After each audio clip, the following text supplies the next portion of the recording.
दोस्तों, आज हम पढ़ने वाले हैं क्लास 10th इतिहास का सबसे महत्वपूर्ण चैप्टर जिसका नाम है भारत में राष्ट्रवाद। तो सबसे पहले हम ये समझते हैं कि भारत में राष्ट्रवाद का मतलब क्या होता है। तो राष्ट्रवाद का मतलब होता है अपने देश के प्रति प्यार और गर्व की भावना होना, जिसे हम आसान भाषा में देशभक्ति भी कह सकते हैं। तो आखिर हमारे देश भारत के लोगों के बीच में देशभक्ति की भावना कैसे उत्पन्न हुई और इस आज़ादी को पाने के लिए हमारे देश के लोगों ने क्या क्या संघर्ष किए, चलिए जानते हैं हम इस वीडियो में। हमारे इस चैप्टर की शुरुआत होती है 1914 ईस्वी से। ये वो साल थी जब विश्व की दो महान शक्तियाँ आपस में लड़ाई लड़ने लगती हैं। एक तरफ थी केंद्रीय शक्तियाँ और दूसरी तरफ थी धुरी राष्ट्र। केंद्रीय शक्ति में ऑस्ट्रिया हंगरी साम्राज्य, जर्मनी साम्राज्य और ऑटोमन साम्राज्य थी। ऑटोमन साम्राज्य को हम अभी तुर्की के नाम से भी जानते हैं। और जो धुरी राष्ट्र थी उसमें रूस, ब्रिटेन, अमेरिका और जापान था। तो ये दोनों शक्तियाँ आपस में लड़ाई लड़ रही थी, जिसे हम प्रथम विश्व युद्ध या फर्स्ट वर्ल्ड वॉर के नाम से भी जानते हैं। और जो प्रथम विश्व युद्ध है वो 1914 ईस्वी से लेकर 1918 ईस्वी तक चला था। अब देखो यार, आप यहाँ पर गौर से देखो तो आपको एक देश दिखाई देगा, ब्रिटेन मतलब कि इंग्लैंड, जिसने हमारे देश भारत पर कब्जा किया था और भारत लगभग 200 सालों तक अंग्रेजों का गुलाम रहा था। हमारे भारत का प्रथम विश्व युद्ध से डायरेक्टली कोई कनेक्शन नहीं था, लेकिन इनडायरेक्टली कनेक्शन था, क्योंकि इस लड़ाई में ब्रिटेन भी लड़ रहा था और ब्रिटेन ने पूरे भारत को गुलाम बना रखा था, जिसके वजह से प्रथम विश्व युद्ध का प्रभाव भारत पर भी पड़ रहा था। क्योंकि इस युद्ध को इंग्लैंड जीतना चाहता था, जिसके कारण इंग्लैंड के रक्षा संबंधी खर्चे भी बढ़ गए और इस खर्चे को पूरा करने के लिए इंग्लैंड ने भारत में टैक्स बढ़ा दिए। अंग्रेजी सरकार ने कस्टम ड्यूटी और इनकम टैक्स को बढ़ा दिया, जिसके कारण चीजें महंगी हो गई। 1913 ईस्वी से लेकर 1918 ईस्वी के बीच अधिकतर चीजों के दाम 2 गुने हो गए, जिसके कारण आम आदमी की मुश्किलें बढ़ गई। लेकिन बात यहाँ नहीं रुकी। जब भी अंग्रेजों को सैनिकों की जरूरत होती थी तो भारतीय लोगों को जबरदस्ती सेना में भर्ती करते थे और उनसे युद्ध लड़वाते थे, जिसके कारण भारत के लोगों में गुस्सा था और ये गुस्सा धीरे धीरे अंग्रेजों के खिलाफ बढ़ता चला गया और भारत के लोगों के मन में अब राष्ट्रवाद की भावना उत्पन्न होने लगी थी। लेकिन इन सब के बीच में भारत में एक और मुसीबत आ गई। भारत के कई भागों में उपज खराब होने के कारण भोजन की कमी हो गई, जिसकी वजह से भारत में अकाल पड़ गया। और इसी समय भारत में एक और समस्या आ जाती है, इन्फ्लुएंजा महामारी। अकाल और इन्फ्लुएंजा महामारी ने भारत की परिस्थिति को बहुत ज़्यादा खराब कर दिया। आप लोग इसका अंदाजा इस बात से लगा सकते हो कि 1921 की जनसंख्या के अनुसार अकाल और महामारी के कारण लाखों लोग मर गए थे। भारत में इतना सब कुछ चल रहा था कि इसी बीच एंट्री होती है भारत के महान व्यक्ति की, यानी कि महात्मा गांधी की। गांधी जी एक वकील थे और वह दक्षिण अफ्रीका में काम करते थे। लेकिन गांधी जी 9 जनवरी 1915 ईस्वी को भारत आ जाते हैं। गांधी जी एक आइडिया लेकर भारत के लोगों से मिलते हैं और इस आइडिया का नाम था सत्याग्रह। ये आइडिया था अहिंसा का। गांधी जी का कहना था कि हम जो भी लड़ाई लड़ेंगे वो बिना हथियार के लड़ेंगे, सत्य की राह पर चलकर और शांतिपूर्ण तरीके से। इस आइडिया को लेकर गांधी जी ने भारत के 3 अलग अलग जगहों पर सत्याग्रह आंदोलन किए, जिसमें से गांधी जी ने पहला सत्याग्रह आंदोलन 1917 ईस्वी में बिहार के चंपारण जिलों में किसान के लिए किया था, क्योंकि जो अंग्रेज थे वो किसानों को जबरदस्ती नील की खेती करने के लिए बोलते थे और जिस भी जगह पर नील की खेती होती थी वो जगह बंजर हो जाती थी, मतलब कि खराब हो जाती थी। और जो अंग्रेज थे वो किसानों को नील की खेती करने के बदले पैसे भी बहुत कम दे देते, जिस वजह से किसान लोग काफ़ी परेशान थे। इसीलिए गांधी जी यहाँ पर किसानों के साथ मिलकर पहला सत्याग्रह आंदोलन करते हैं और जीत जाते हैं। इसके बाद गांधी जी ने अपना दूसरा सत्याग्रह आंदोलन 1917 ईस्वी में ही गुजरात के खेरा जिले में किसानों का साथ देते हुए किया था, क्योंकि जो अंग्रेज थे वो किसानों से बहुत ज़्यादा टैक्स मांग रहे थे। लेकिन उस समय पर किसानों की फसलें खराब हो गई थी और प्लेग नाम की महामारी भी फैली हुई थी, जिसकी वजह से किसान टैक्स नहीं दे पा रहे थे। लेकिन गांधी जी ने किसानों के साथ मिलकर सत्याग्रह आंदोलन किया और टैक्स नहीं लेने की मांग की और गांधी जी इस आंदोलन को भी जीत जाते हैं। इसके बाद गांधी जी ने अपना तीसरा सत्याग्रह आंदोलन 1918 ईस्वी में गुजरात के अहमदाबाद शहर में मजदूरों के लिए किया था, क्योंकि वहाँ के जो मजदूर थे उसको मजदूरी यानी कि पैसा बहुत कम दिया जाता था। तो जो मजदूर थे वो परेशान थे, क्योंकि महंगाई बढ़ गई थी, इसीलिए मजदूर ज़्यादा पैसों की मांग कर रहे थे। इसीलिए गांधी जी मजदूरों का साथ देते हैं और अपना तीसरा सत्याग्रह आंदोलन करते हैं और गांधी जी तीसरा सत्याग्रह आंदोलन भी जीत जाता है। अब देखो यार, ये जो आंदोलन हो रहे थे देश के अलग अलग जगहों पर, इसको देखकर जो अंग्रेज थे वो शांत थोड़े ही रहेंगे। इन सब को देखकर अंग्रेजों को आ गया गुस्सा। इसीलिए अंग्रेजों ने एक कानून पास कर दिया जिसका नाम था रोलेक्ट एक्ट। तो रोलेक्ट एक्ट एक कानून था जो 1919 ईस्वी में अंग्रेजों के द्वारा पास किया गया था और इस कानून में लिखा गया था कि जो भी व्यक्ति क्रांति करते हुए पकड़ा जाएगा उसको 2 साल तक जेल में रख दिया जाएगा और उस व्यक्ति को अपनी बेगुनाही साबित करने का मौका भी नहीं दिया जाएगा। ये कानून भारतीय लोगों के लिए इतना ज़्यादा खराब था कि इस कानून को काला कानून भी कहा जाता है। अब जो अंग्रेज था उसको किसी पर भी शक होता था तो उसको सीधा 2 सालों के लिए जेल में डाल देते थे, चाहे वो आम नागरिक हो या कोई नेता हो। तो इन सब को देखते हुए गांधी जी रोलेक्ट एक्ट के विरोध में सत्याग्रह आंदोलन शुरू करते हैं, जिसे रोलेक्ट सत्याग्रह कहा जाता है। और ये जो सत्याग्रह था वो पूरे भारत में शुरू हुआ।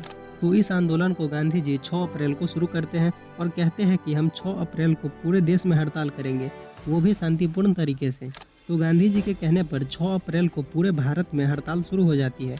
इन सब को देखकर अंग्रेजों के मन में डर बैठ जाता है कि हमारी कानून व्यवस्था खराब न हो जाए। इसीलिए अंग्रेज पॉलिटिशियन लीडर को पकड़ना शुरू कर देती है और पंजाब के अमृतसर में बहुत सारे लोकल लीडर्स को पकड़कर जेल में बंद कर देते हैं और गांधी जी को दिल्ली जाने से रोक दिया जाता है। और 10 अप्रैल को जो अंग्रेज होता है वो अमृतसर में एक शांतिपूर्ण जुलूस पर गोली चला देती है, जिस वजह से लोगों को बहुत गुस्सा आ जाता है और वह बैंक, डाकघर और रेलवे स्टेशन पर हमला कर देते हैं, जिस वजह से परिस्थिति बहुत ज़्यादा खराब होने लगती है। तो इन सब को देखते हुए अंग्रेज सरकार मार्शल लॉ लगा देती है। मार्शल लॉ का मतलब होता है सैनिक शासन। मार्शल लॉ लगने के बाद पूरी पावर मिलिट्री के पास चली जाती है और उस समय मिलिट्री की जो कमांड थी वो थी जनरल डायर के पास। अब देखो यार, 13 अप्रैल का दिन था। उस दिन बहुत सारे लोग जालियांवाला बाग जो कि अमृतसर में है वहाँ पर इकट्ठे होते हैं। इस बाग में बैसाखी का मेला लगा होता है, तो ज़्यादातर लोग बैसाखी का मेला देखने के लिए आए होते हैं। ये लोग मासूम थे, इन्हें नहीं पता था कि मार्शल लॉ लगा हुआ है, तो ये बहुत सारे लोग निश्चिंत होकर बैसाखी का मेला देख रहे थे। पर इस बाग में कुछ ऐसे भी लोग थे जो रोलेक्ट एक्ट के विरोध में आंदोलन कर रहे थे। तो जब जनरल डायर को ये सब पता चला कि जालियांवाला बाग में बहुत सारे लोग इकट्ठे हुए हैं, तो वो अपनी मिलिट्री के साथ आता है और बाग के दरवाजे को बंद करवा कर लोगों के ऊपर अंधाधुंध गोली चलवा देते हैं, जिस वजह से बहुत सारे लोगों की जान चली जाती है। इस घटना को ही जालियांवाला बाग हत्याकांड कहते हैं। इस घटना ने पूरे देश को हिलाकर रख दिया था। बहुत सारे लोग सड़कों पर आकर हड़ताल करने लगते हैं, जनता और पुलिस के बीच में झड़प होने लगती है, लोग सरकारी भवनों पर हमला कर देते हैं। गांधी जी कभी नहीं चाहते थे कि लड़ाई दंगे हो। ये सब देखकर गांधी जी को बहुत बुरा लगता है और वह रोलेक्ट सत्याग्रह को बंद करा देते हैं और अपना आंदोलन वापस ले लेते हैं। तो इसके आगे का हम अगले वीडियो में पढ़ेंगे। आई होप आपको ये वीडियो पसंद आई होगी। पसंद आई है तो वीडियो को लाइक कर दीजिए, एक प्यारा सा कमेंट कर दीजिए और चैनल को सब्सक्राइब भी कर दो यार। मिलते हैं हम अगले वीडियो में, तब तक के लिए bye bye and take care. बाग हत्याकांड के बाद गांधी जी को ये बात पता चल चुका था कि वो छोटे मोटे आंदोलन से अंग्रेजों का कुछ नहीं बिगाड़ सकते हैं। तो अब यहाँ पर गांधी जी को लगता है कि अगर हमें अंग्रेजों से लड़ाई लड़नी है तो हमें और बड़ा आंदोलन करने की जरूरत है। लेकिन बड़ा आंदोलन करने के लिए हिंदू और मुस्लिम का एक होना जरूरी है, क्योंकि अगर हिंदू और मुस्लिम एक हो गए तो जो आंदोलन है वो बहुत बड़ा होगा। तो अब गांधी जी को हिंदू और मुस्लिम को एक करना था। तो हिंदू और मुस्लिम एक कैसे होते हैं? तो उस टाइम पर जो हिंदू थे वो लड़ रहे थे स्वराज के लिए, मतलब कि आज़ादी के लिए, और वो लड़ाई लड़ रहे थे अंग्रेज के खिलाफ। और उसी टाइम पर जो मुस्लिम थे वो लड़ रहे थे खिलाफत आंदोलन के लिए। तो अब ये खिलाफत आंदोलन क्या है? तो जो प्रथम विश्व युद्ध था उसमें बहुत सारे देश लड़ रहे थे, लेकिन उसमें 2 देश और भी लड़ रहे थे, ब्रिटेन और तुर्की।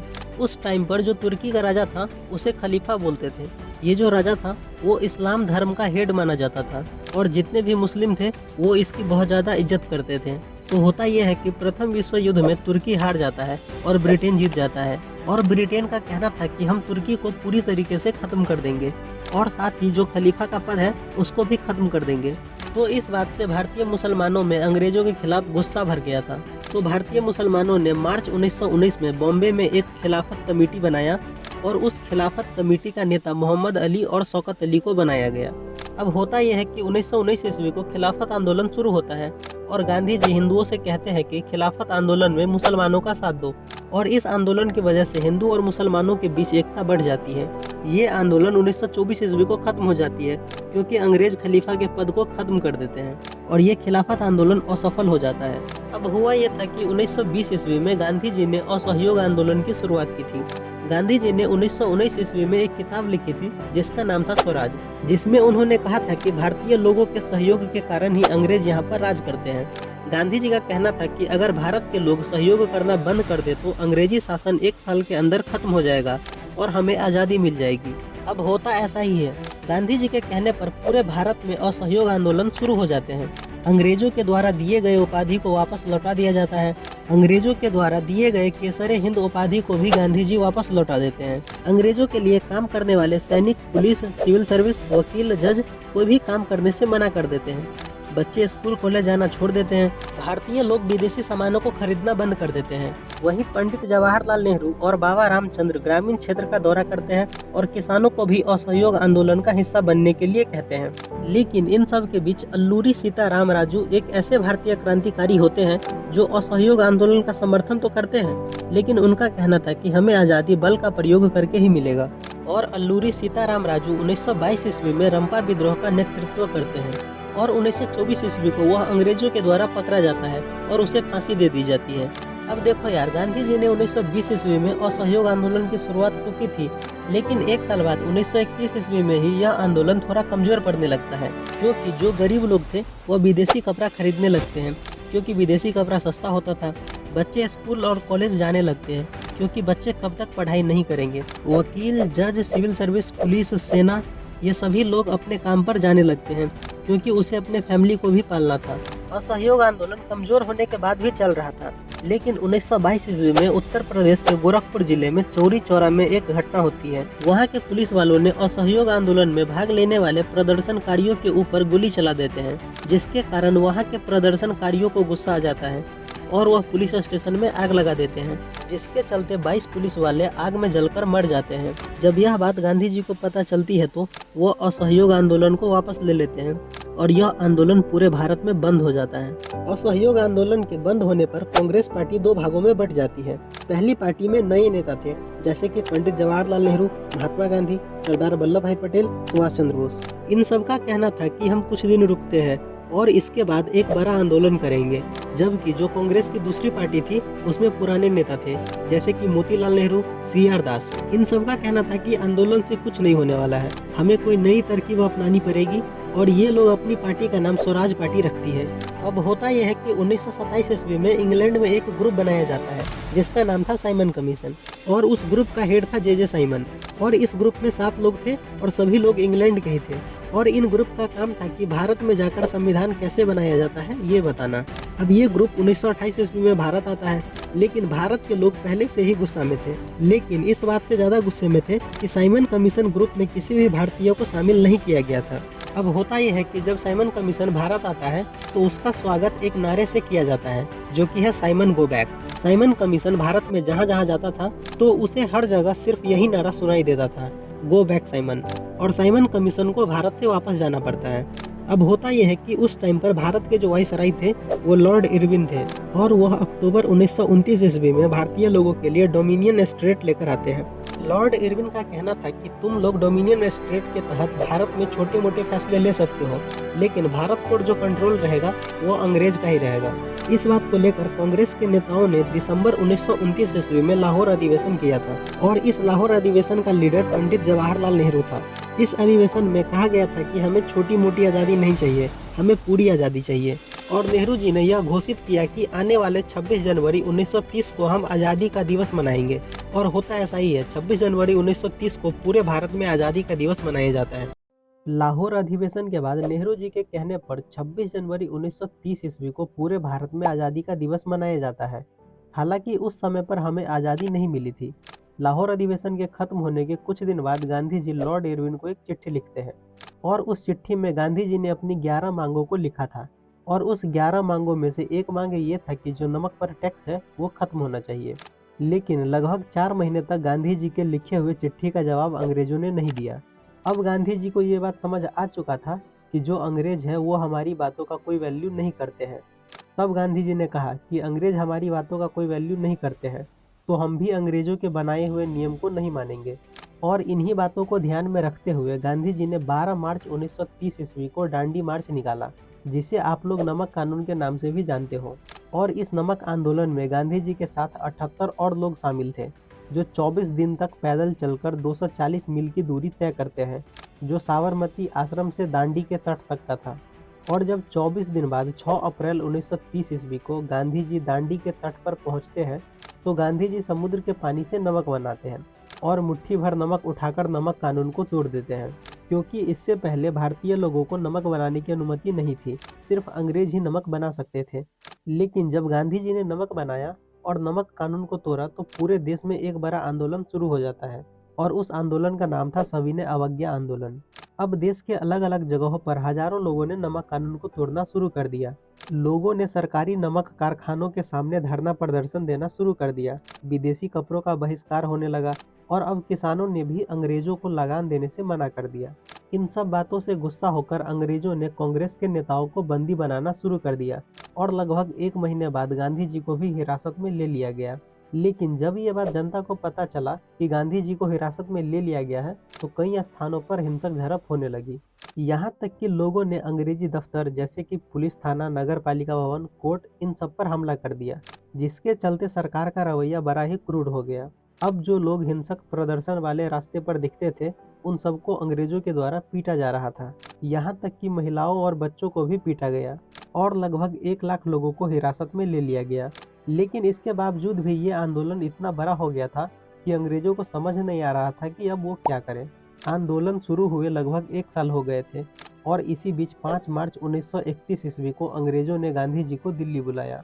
और जब गांधी जी दिल्ली पहुंचते हैं तो दिल्ली में गांधी जी और इरविन के बीच बात होती है और गांधी जी के मांगों को मान लिया जाता है। इसके बाद गांधी जी ने इरविन के साथ एक समझौते पर हस्ताक्षर किया और इस समझौते को गांधी इरविन पैक्ट कहा जाता है। अब देखो, गांधी जी इरविन से बात करते हैं तो वहाँ पर गांधी जी पूर्ण स्वराज की भी बात करते हैं, लेकिन इरविन का कहना था कि ये फैसला मैं नहीं ले सकता, इसके लिए आपको लंदन जाके बात करनी पड़ेगी। तो गांधी जी गोलमेज सम्मेलन में जाने के लिए मान जाते हैं और जब गांधी जी गोलमेज सम्मेलन के लिए लंदन जा रहे थे तो उन्होंने सविनय अवज्ञा आंदोलन को रोक दिया था। अब गांधी जी दिसंबर 1931 ईस्वी में लंदन जाते हैं और गोलमेज सम्मेलन में पूर्ण स्वराज की मांग रखते हैं, लेकिन गोलमेज सम्मेलन में पूर्ण स्वराज की मांग को नहीं माना जाता है और गांधी जी को निराश होकर वापस लौटना पड़ता है। लेकिन जब गांधी जी भारत वापस लौटे उससे पहले ही अंग्रेजों ने अपनी चाल चल दी थी। हुआ यह था कि जब गांधी जी भारत वापस लौटे तो उन्होंने देखा कि अधिकांश नेताओं को जेल में बंद कर दिया गया है, कांग्रेस पार्टी को गैर कानूनी घोषित कर दिया गया है, मीटिंग और धरना प्रदर्शन को रोकने के लिए अंग्रेजों के द्वारा कदम उठाए गए हैं। लेकिन इन सब के बावजूद भी गांधी जी ने 1932 ईस्वी में सविनय अवज्ञा आंदोलन को दोबारा शुरू कर दिया। लेकिन 1934 ईस्वी आते आते ये आंदोलन बहुत कमजोर पड़ जाता है, जिस वजह से गांधी जी इस आंदोलन को बंद कर देते हैं। अब देखो, इस आंदोलन के बंद होने के कई कारण थे। जैसे कि पहला कारण ये था कि जो किसान थे वो इस आंदोलन में भाग लिए थे, लेकिन जब गांधी जी ने बीच में आंदोलन को बंद कर दिया था तो जो किसान थे वो गांधी जी से नाराज होकर कांग्रेस को छोड़कर नई पार्टी समाजवादी पार्टी की ओर जाने लगी। और जब ये आंदोलन फिर से शुरू हुआ तो किसानों ने गांधी जी का साथ नहीं दिया। दूसरा कारण ये था कि जो मजदूर थे वो भी इस आंदोलन में हिस्सा लेना चाहते थे, क्योंकि जो मजदूर थे वो अंग्रेजों से भी परेशान थे और फैक्ट्री के मालिक से भी परेशान थे। लेकिन उस समय पर ज़्यादातर फैक्ट्री के मालिक कांग्रेस में ही थे, इसीलिए मजदूरों को इस आंदोलन में शामिल नहीं किया गया। तीसरा कारण ये था कि इस सविनय अवज्ञा आंदोलन में महिलाओं ने भी बढ़ चढ़कर हिस्सा लिया था, चाहे वो शहर की महिला हो या वो गांव की महिला हो। लेकिन जो महिलाएं थी वो कांग्रेस से असंतुष्ट हो गई थी, क्योंकि महिलाएं चाहती थी कि उनको भी कोई पद मिले, लेकिन कांग्रेस महिलाओं को कोई पद देने से कतराती थी। चौथा कारण ये था कि इस आंदोलन में दलितों की भागीदारी ज़्यादा नहीं थी, क्योंकि शुरुआत में कांग्रेस ने दलितों पर ध्यान नहीं दिया, क्योंकि कांग्रेस नहीं चाहती थी कि रूढ़वादी स्वर्ण हिंदू समाज उनसे नाराज हो। लेकिन गांधी जी दलितों को सपोर्ट करते थे और उनका कहना था कि छुआछूत को समाप्त किए बिना हमें स्वराज की प्राप्ति नहीं हो सकती है। पांचवा कारण ये था कि इस सविनय अवज्ञा आंदोलन में मुस्लिमों का साथ नहीं मिला, क्योंकि मुसलमानों की खुद की एक पार्टी थी और उस पार्टी का नाम था मुस्लिम लीग, और इस मुस्लिम लीग पार्टी के महत्वपूर्ण नेता थे मोहम्मद अली जिन्ना। और इस मुस्लिम लीग पार्टी का कहना था कि हम सविनय अवज्ञा आंदोलन में शामिल नहीं होंगे। तो इन सब कारणों की वजह से जो सविनय अवज्ञा आंदोलन था वो 1934 ईस्वी में असफल हो जाता है। अब देखो, यहाँ पर हमें एक और टॉपिक समझनी है, राष्ट्रवाद की भावना। तो देखो, जो अंग्रेज थे उन्होंने शासन करने के लिए एक नीति अपना रखी थी, फूट डालो और शासन करो। यानी कि भारत में बहुत से समुदाय और जाति के लोग रहते हैं, तो अंग्रेज उन सबको आपस में लड़वाकर शासन करते थे। लेकिन हमारे देश में लोगों के अंदर राष्ट्रवाद की भावना को उत्पन्न करने के लिए कई लोगों ने कुछ कुछ प्रयास किए। सबसे पहले हमारे देश को भारत माता कहकर बुलाया गया और कहा गया कि ये सिर्फ देश नहीं बल्कि हमारी माता है। वहीं बंकिम चंद्र चटर्जी ने 1870 ईस्वी में राष्ट्रीय गीत वंदे मातरम लिखा था, जिसे सुनकर लोगों के अंदर देशभक्ति की भावना उत्पन्न होती है। वहीं जो हमारे देश के बुजुर्ग लोग थे, वो बच्चों को स्वतंत्रता सेनानी की कहानियां सुनाना शुरू किया, जिसके चलते बच्चे के अंदर भी देशभक्ति की भावना उत्पन्न होने लगी। इसके अलावा भारत का झंडा भी बनाया गया, जो कि पहले ऐसा था। फिर गांधी जी ने 1921 ईस्वी में स्वराज ध्वज का निर्माण किया। फिर बाद में हमारा झंडा तिरंगा के रूप में आया। अब देखो, धीरे धीरे समय बीतता है और साल आता है 1942 ईस्वी का। भारत के सभी लोग आज़ादी की मांग कर रहे होते हैं। इसी समय पर लंदन से एक आदमी भारत आता है, जिसका नाम था क्रिप्स। और जो क्रिप्स था वो 22 मार्च 1942 ईस्वी को भारत आया था और उन्होंने भारत आकर अपना एक प्रस्ताव रखा। क्रिप्स का कहना था कि जो भारत में राजा है, वो चाहे भारत में रह सकता है या वो चाहे तो अपने राज्यों को भारत से तोड़कर अपना देश बना सकता है। लेकिन कांग्रेस के नेताओं ने इस बात का विरोध किया, क्योंकि क्रिप्स भारत को तोड़ना चाहता था। लेकिन इस क्रिप्स प्रस्ताव के बाद 8 अगस्त 1942 ईस्वी को भारत में शुरू होता है भारत छोड़ो आंदोलन। और इस आंदोलन का मकसद सिर्फ एक ही था कि हमें पूर्ण स्वराज चाहिए। और इसी भारत छोड़ो आंदोलन में गांधी जी अपने भाषण के दौरान करो या मरो का नारा देते हैं। भारत छोड़ो आंदोलन के शुरू होते ही दूसरे दिन ही गांधी जी को गिरफ्तार कर लिया जाता है और इसके बाद ये आंदोलन पूरे देश में फैल जाती है, जिस वजह से अंग्रेज भारत के प्रमुख राष्ट्रीय नेताओं को गिरफ्तार कर लेते हैं। और इन कारणों से ये आंदोलन हिंसात्मक रूप ले लेती है और जगह जगह पर उग्र प्रदर्शन होने लगते हैं। शहरों और गांवों में जुलूस प्रदर्शन होने लगता है। रेलवे स्टेशन, डाकघर, थाना, इन सब को आग लगा दिया जाता है। भारत के कुछ कुछ जगहों पर जैसे कि बलिया, सतारा, बिहार, इन सब जगहों से अंग्रेज अपना शासन छोड़कर भागने लगते हैं। इस समय पर अंग्रेज बहुत सख्ती से लोगों से पेश आने लगती है। लाखों लोगों को जेल में डाला जाता है। लेकिन फिर भी ये आंदोलन 3 साल तक चलता है। हालांकि अंग्रेजों ने इस आंदोलन को भी दबा दिया था, लेकिन पूरे भारत में माहौल ऐसा बन गया था कि आंदोलन के कुछ दिन बाद ही ब्रिटिश सरकार को भारत छोड़कर जाना पड़ता है और हमें फाइनली 15 अगस्त 1947 ईस्वी को आज़ादी मिल जाती है। और इसी के साथ ये चैप्टर यहीं पर ख़त्म होता है। और हाँ देखो, ये वीडियो मैंने रैपिड रिवीजन के लिए बनाई थी, मतलब कि आप इस चैप्टर को जल्दी से रिवाइज कर पाए। तो क्या आपको अभी इसी रैपिड रिवीजन टाइप्स की वीडियो चाहिए या डिटेल्स वाली वीडियो चाहिए, ये आप मुझे कमेंट में बता सकते हैं। और आपको आगे किस चैप्टर पर वीडियो चाहिए वो भी आप मुझे कमेंट में बता सकते हैं। तो आई होप आपको ये वीडियो पसंद आई होगी। अगर ये वीडियो आपको पसंद आई हो तो वीडियो को एक लाइक कर दीजिए, एक प्यारा सा कमेंट कर दीजिए और चैनल को सब्सक्राइब भी कर दो यार। और हाँ यार, इस वीडियो को जितना से जितना हो सके अपने दोस्तों के पास शेयर करो जो क्लास 10th में पढ़ते हैं। मिलते हैं हम अगले वीडियो में, तब तक के लिए bye bye and take care.